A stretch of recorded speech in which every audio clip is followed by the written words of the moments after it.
Gopalapatnam CPM కార్యాలయంలో కార్యదర్శి B Venkatrao ఆధ్వర్యాన జరిగిన పత్రికా సమావేశంలో వారు మాట్లాడుతూ సింహాచలం రైల్వే స్టేషన్ మీదుగా ఉన్న నడక వంతెన ద్వారా చంద్రనగర్, ఎల్లపువానిపాలెం, కొత్తపాలెం, ఆదర్శనగర్ ఆ చుట్టుపక్కల ఉన్న గ్రామాలకు చెందిన ప్రజలు రాకపోకలు అనునిత్యం సాగిస్తున్నారు.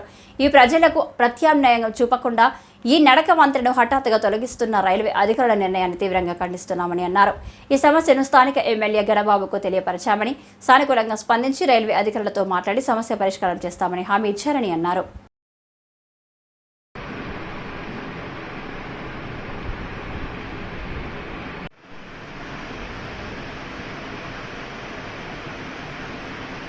అందరికీ నమస్కారం. గోపాలపట్నం నుండి చంద్రనగరు, కొత్తపాలెం ఆ కింద ఉన్నటువంటి అనేక గ్రామాలకి వెళ్ళటానికి ఈ నడక వంతెన బ్రిడ్జ్ అనేది రైల్వే స్టేషన్ నుంచి ఉంది. ఎన్నో ఏళ్ల బట్టి నడక వంతెన మీద ప్రజలు రాకపోకలు వేలాది మంది రోజు వెళ్ళి వస్తూ ఉన్నారు.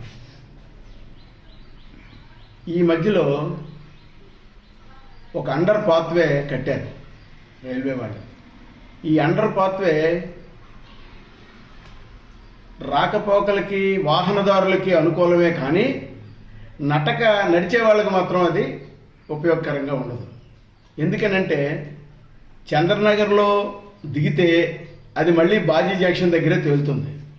గోపాలపట్నం రావాల్సిన వాడు బాజీ జంక్షన్ దగ్గరికి వెళ్ళి గోపాలపట్నం చుట్టూ తిరిగి రావాల్సినటువంటి పరిస్థితి. ఒక వాహనం ఉంటే కానీ అవ్వదు.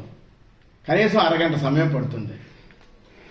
రాత్రిపూట షాపుల్లో పనిచేసేటటువంటి ఉద్యోగులు కానీ ఇప్పుడు ఇంకా అండర్ పాత్వేలో ఎటువంటి లైటింగ్ ఏమీ పెట్టలేదు.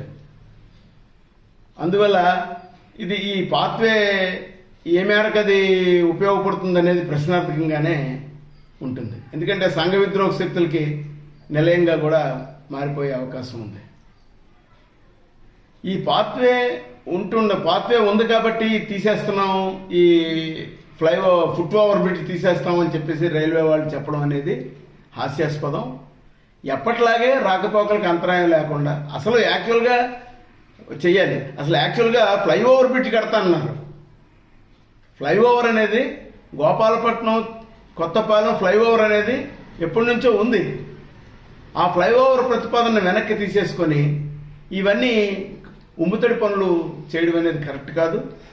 అందుకని వెంటనే ఏదైతే ఫుట్ ఓవర్ బ్రిడ్జ్ కూలగొట్టాలనుకుంటున్నారో ఆ ప్రతిపాదన నుంచి వెనక్కి తగ్గి ప్రజలకి ప్రత్యామ్నాయంగా ఏర్పాటు చేసే వరకు కూడా మీరు యథాతథంగా ఆ ఫుట్ ఓవర్ బ్రిడ్జ్ని ఇంకా రిపేర్లు చేయాలి.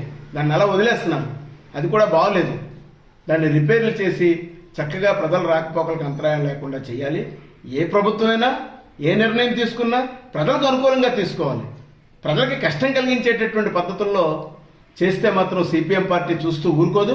అందుకే రేపు ఉదయం చంద్రనగర్ రామాలయం దగ్గర ఒక నిరసన ధర్నా అనేది చేస్తున్నాం. కాబట్టి చంద్రనగరు, కొత్తపాలెం, ఎల్లపువానిపాలెం గ్రామ సంఘాలు, గ్రామ పెద్దలు అందరూ కూడా ఈ ధర్నాలో పాల్గొని జయప్రదం చేయాలని సిపిఎం పార్టీ తరఫున సవినీయంగా విజ్ఞప్తి చేస్తున్నాం.